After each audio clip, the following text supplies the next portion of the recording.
Po, nililinis na po yung bago kong motor. Ayan, yung kabibili ko lang po yan. Ayan, Roser lang sa Kalam.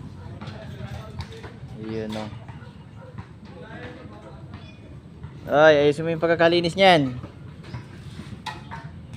Ayun.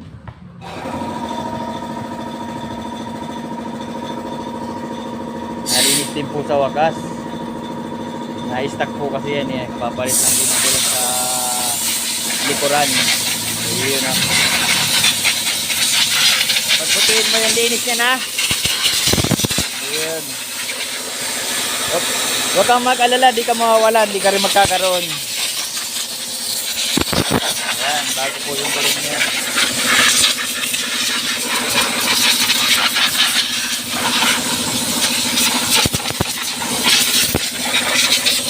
Roser. Nakahangin na po ng ayos. Yun o. Magkano po ba bayad sa pagkaroon? Ha? Magkano po? Libre, ayun o. Talaga nga naman. Nakaka-jersey pa. Libre lang daw po pagbayad. Wala ko papayaran. Nahangin pa po lahat ng ano. Lahat ng mga tubig-tubig na na-stack ko. Binasaho niya kasi. Ayan. Ngayon tinutuyo niya. Basa-basahin ho niya. Tapos tutuyuin din pala. Yan.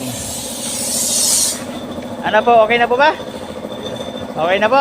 Paki-tire block na lang po yung ano, yung gulong. Yan. Yun o. Ayos na ba yung pagkakalinis niyan? Yan. Thank you for watching.